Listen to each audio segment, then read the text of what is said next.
had to poop standing up for 6 weeks. I couldn't sit, I couldn't stand for long either.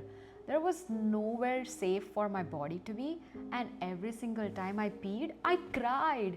Not because I was emotional, but because it burned so bad, I had no other choice.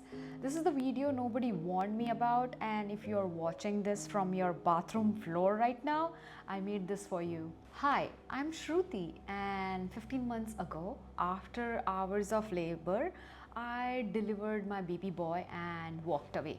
Well, didn't walk, with 4-degree tear. For anyone who doesn't know what that means, it's most severe perineal tear possible. It goes through skin, the muscle, the external sphincter, and all the way through the internal sphincter. It requires surgery in the delivery room. It requires weeks, sometimes months for recovery. And it changes everything about how you used to know your body. There are so many beautiful postpartum vlogs out there, and I loved them. But I needed someone to tell me the honest, emotional, mortifying, and sacred truth of what healing from this actually looks like. So today, 15 months later, I'm doing that. So here I'm gonna go week by week, all of it. Let's start with the first week. What just happened to my body? Oh my god. I remember the first time I tried to get out of the hospital bed, a nurse on each side.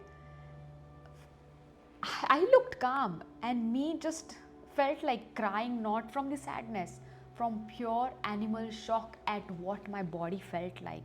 The stitches were tight, the swelling was unreal. I didn't even know where the pain was coming from. It was everywhere below my waist and nowhere I could point out. The biggest challenge of week 1 was sitting. I could not sit, not on the bed, not on the chair, not on the couch, not on the toilet. The hospital tried to give me a donut pillow, I remember, or I think so, my husband bought it for me, but that was again on week 2. This will never be enough, and it wasn't. But there was nobody that tells you standing wasn't the answer either, because the moment I stood up for more than a few minutes, there was this awful pressure, the feeling like everything inside me was just dropping, like gravity had become my enemy, like my body couldn't hold itself up anymore. I would describe it as everything is going to fall out, and that feeling sent me straight back to lying down. So, for most of week 1, I was horizontal, lying on my side in the hospital bed, turning carefully, holding my baby on pillow besides me, trying to figure out how to exist in a body that felt completely foreign. Oh god, peeing for first time after postpartum is something every mom dreads. But with 4-degree tear, it was whole other level. The burning it was like some had pour acid on your wound, open wound, which biologically it's not far from the truth. The nurses taught me how to use peri bottle trick, warm water while you pee and aim right at the site. And that bottle became my most important relationship in week 1. Not my husband, the bottle. And then there was the first bowel moment. I was terrified. They warned me. They gave me stool softener. They told me the stitches wouldn't burst, but I need to be careful. I didn't believe any of it. I won't lie to you. I couldn't sit on the toilet. I stood over it, one hand on the wall, and I cried through whole thing. Not from the pain alone, from the humiliation and the fear and the complete bizarreness of what my body had become. I had just grown and delivered a human being, and I couldn't perform the most basic bodily function like a person. I kept I kept waiting to feel like mom. I just felt broken. Here comes week 2. The stitches are real and so the fear. I am home now. Of course, I came home after 24 hours after delivering the baby. Baby was here. The world expects you to be glowing, be happy. And I was googling 4th-degree tear complications at 3 a.m. while nursing. The sitting problem continued. We ordered, I think so, week 2 was when we ordered the donut pillow, and it had a coxy cutout one, and it helped me maybe I would say 20%, but sitting was still limited, and standing for too long, oh my god, the pressure would come back and the horrible dragging, everything is falling feeling that would send me back to the bed. I do remember how I used to hold myself while sitting down on the couch while I had to eat my food, and used to be troubling and adjusting my posture throughout my meal, and it was so difficult, I kid you not. I was living in this tiny window between two impossible states: can't sit long, can't stand long, just existing in this small stolen moments between lying down, I would say. My mom and my husband both understood, but I had to explain them. I started bringing everything. They started bringing everything to me: water, food, the baby. My mom set up the tray, and I could barely any move. Like moved practically, it was impossible for me. Next is pea burns. Still present, still brutal. The peri bottle came home with us, and I had ordered the second one also. I used it every single time for weeks. If you are in this right now, warm water, start squeezing before you begin and keep it going the whole time. It doesn't eliminate the burn, but it makes it like survivable. Poop. Standing, still hovering, still one hand on the wall, still crying, still using softeners every single day without failing. Missing even one day was not an option. I learned that very quickly. Next comes the stitches. I couldn't see them. I was too scared to look. My doctor told me they will be visiting me, like I have to visit them on the 6th week after I'm healed. But I did not feel like I am like healed. I felt like I was on construction site that had been abandoned like mid project. Emotionally, baby blue hit hard this week. I didn't tell anyone how scared I was that my body would never work the same way again. I just smiled in the photos and held my baby and waited for feeling to come back. Some days it did, most days it did not. And I would not lie, I was not normal. I was crying every single time, even if someone used to call my name. Week Next week was like week 3. Something shifted in week 3, I would say. I sat on the couch, just sat for about, I would say, 4 minutes, with the cushion underneath me, a pillow behind me, like my mom's hand ready, and I did not cry. I just sat there and watched my baby sleep and felt something loosen in my chest. It was just 4 minutes and I felt like flying. Next comes the pee burns. Easing slightly, still using, I would say, a peri bottle every single time, still a ritual, still necessary, but the edge was coming off. Next was the poop. This week I attempted the toilet sitting, sort of, I would say. I bought up a small step stool, put my feet upon it, lean forward, breathe through it, and like I was in a labor all over again. Still terrifying. But I did it sitting, and nothing catastrophic happened, and I sat on the bathroom floor afterwards and said okay out loud to nobody, just okay. I think so. I had even started doing sits bath at this moment. And the new challenge came because of the sphincter repair. Any gas or bowel pressure felt like threat, like alarm going off in the body that had been through too much. I was eating so carefully, like no beans, no broccoli, no carbonated anything. I lived on, like, I think so, whatever my mom cooked, dal, rice, and chapati and sabji, um, that made like soft and easy and safe. And I was grateful for every bite. The pressure feeling still there when I was upright too long, and started like timing myself 10 minutes standing back, then back to the bed or couch, like I was managing whole chronic condition, which I suppose I was there.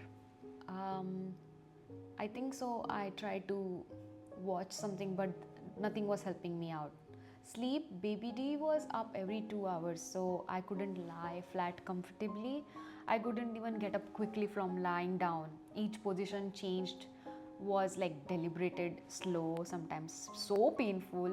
Like every rest was a negotiation between my back and my hips and the wound. So it was real struggle. Thanks for my mom was there, who used to help me a lot. Emotionally, I started talking a lot about my emotions, really talking about the fear, about the feeling disconnected from my body, about the strange grief of going through something so significant and finding no one around you has language for it. And I think my mom and my even husband listened. That helped more than any question, I would say. But I needed someone to hear me out, what I felt. Now comes week 4. Everyone thinks you are gonna be fine now, but week 4 is when the most people around me assume I was basically back to normal. 6 weeks is treated like a magic finish line by culture, by well meaning relatives, by people who have never experienced a 4th-degree repair, and assume recovery works like a sprained ankle. I was not fine, not even close to be fine, I would say. I had still a lot of pressure, sitting more possible, but still with limits, an hour maximum before I needed to shift or lie down. Hard chairs impossible, car rides unbearable. I turned down a family outing this week because I genuinely could not sit in the car for 40 minutes, and I did not know how to explain that without crying. I do remember my husband taking me out to New York City because he thought like I needed change of environment, and that whole ride was like so painful. I kept on changing my position all throughout the ride. Pressure prolapse feeling. So this scared me most. Every time I was upright for too long, that dragging heaviness came back. I hadn't been told this was normal. I thought something had gone wrong. I was terrified to say it out loud in case it confirmed my worst fears. So I finally told my mom, and I think so I even chat GPT, and they said that like I took a mirror and I saw like what happened. I felt the swelling had gone down and there was a lot of healing. But those weeks of not knowing were genuinely frightening. Like I literally tried so hard to take the mirror and look at myself. It was really, really scary moment for me. But mostly gone by the end of the week. 4th, real genuine relief. The peri bottle became optional. Yeah, I used it for a few more days out out of habit, and then quietly I put it under the sink. It felt like closing a chapter. Poop. Sitting now fully, still careful, still slow, still very aware of every sensation. But the standing over the toilet chapter was ending, like I would say, slowly. That alone felt like a milestone worth making.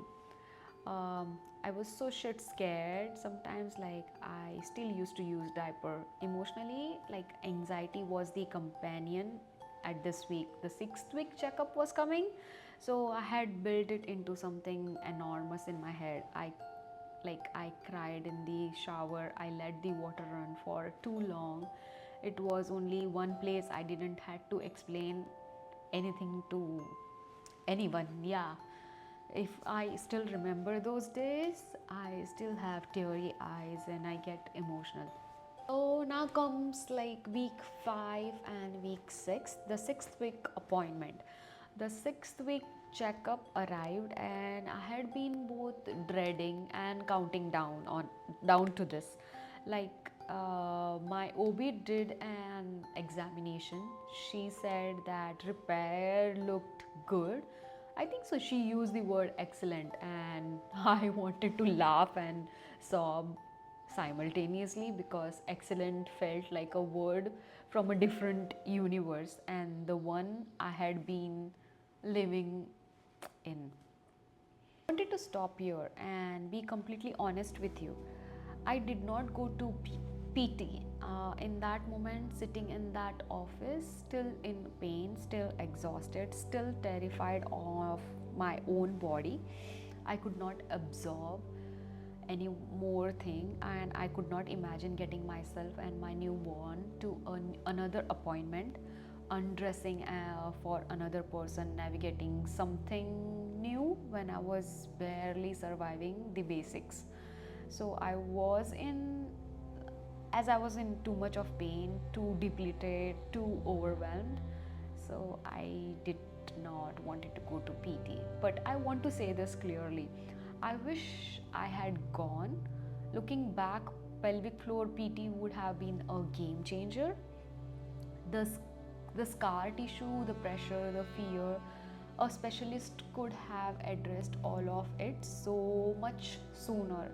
If you are in recovery right now and you have even a small amount, like even you have a small amount of capacity, please consider it. I'm not saying this is from a place of judgment. I'm saying it from a place of I wish someone found a way to make it feel more possible for me. Like, yeah, that's what I feel.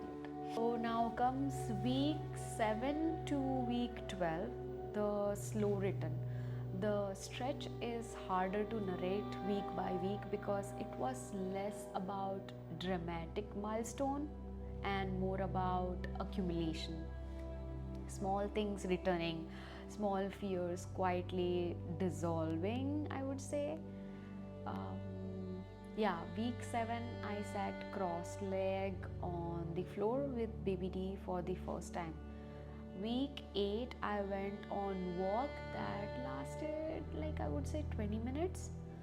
Week 10, I laughed a real unguarded laugh without bracing for like pain.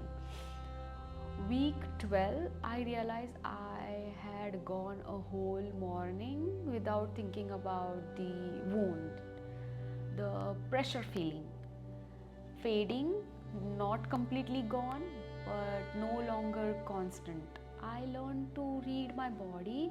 If I had been upright too long, I lie down before it got bad rather than after.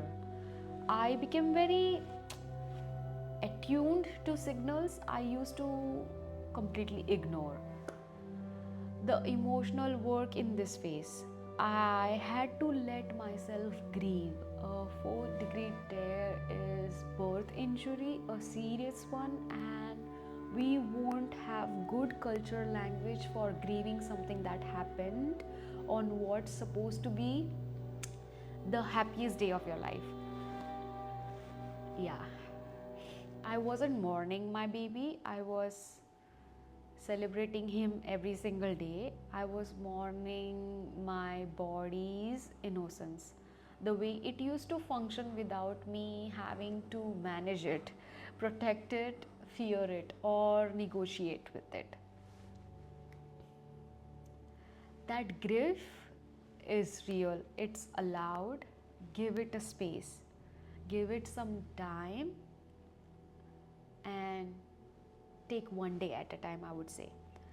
Months 4 to 8, finding my new normal. By month 4th or 5th, I started having full days where I felt like myself. Not the same self, a new one who understood her body differently, one who had been through something that changed her and was slowly, imperfectly making peace with that. What was still different? Like occasional urgency, needing to reach the bathroom faster than I used to. The scar area still sensitive in certain positions. Long hard surface or long car ride still uncomfortable. I'm sorry. What was better? I stopped thinking about the wound every hour. I was caring for my baby independently. I was starting to dress with intentions, wear earrings, like want to be seen again. Emotionally, I started talking about it to a friends, to family, and every single time at least one woman said, I went through something like that too. I thought I was alone. So that's why this video exists, and I wanted to make this video, and I got a lot of comments and a lot of DMs. And from month 9 to 15, the view from here, like 15 months cut, here is my honest truth. What is healed, the structural repair is solid. I can sit, I can stand, I can walk, move through my day freely. I no longer inventory my symptoms every morning. The burn is gone, the constant fear is gone. I held my baby through all of it, and he's like crawling and jumping around right now, actually running across the living room floor, laughing, and I chase him. What is different? My body is not the same body I had before. Of course, you can see I have lost a lot of weight. I worked hard, and there are moments of urgencies. There are foods that still needs consideration. I would say there are small reminders that I carry something from the delivery room. I have stopped calling that damage. It's just my map now. What I wish someone had told me, that the peri bottle is your best friend. Use it until you genuinely don't not need to use it. Stool softeners are non-negotiable. Do not skip a single day in those first 6 weeks. Standing to poop is survival, not weakness. Do what your body needs. The pressure feeling, that everything is falling sensation, is real, and it does get better. The 6th week clearance is a medical checkpoint, not a finish line. So I would say pelvic floor PT exists, and I wish I had found a way to go. If you can, please go. Your grief, your grief about your birth experience is allowed to exist alongside of your love for your baby. Both are true at once, and you will find yourself again. It won't be on anyone else's timeline, but you will. If you are in week 1 right now, burning when you pee, scared to use the bathroom, lying in that tiny window between can't sit and can't stand, I want to look at your baby and then look back at me. You did something extraordinary. Your body did something extraordinary, and it is going to take extraordinary time to heal. This is not weakness, this is just the truth. So please give some time for yourself, and if you are 15 months out holding your toddler who has no idea what you went through to bring him here, I see you have and we have made it. I'm Shruti. If this helped you to feel less alone, share it with one mom who needs to hear it, because nobody should go through this in silence, I feel. And I feel we should build a community where you can express yourself and someone should not be there to judge you that you are weak. And I will see you in next video. So if you have any questions, any concerns, and if you feel you want to talk to someone, I am here. Please reach out to me. Please DM me on my Instagram, and even you can comment down like in this video. I will definitely reply you back. And bye for now. Thank you for watching this video. I'll see you in next video.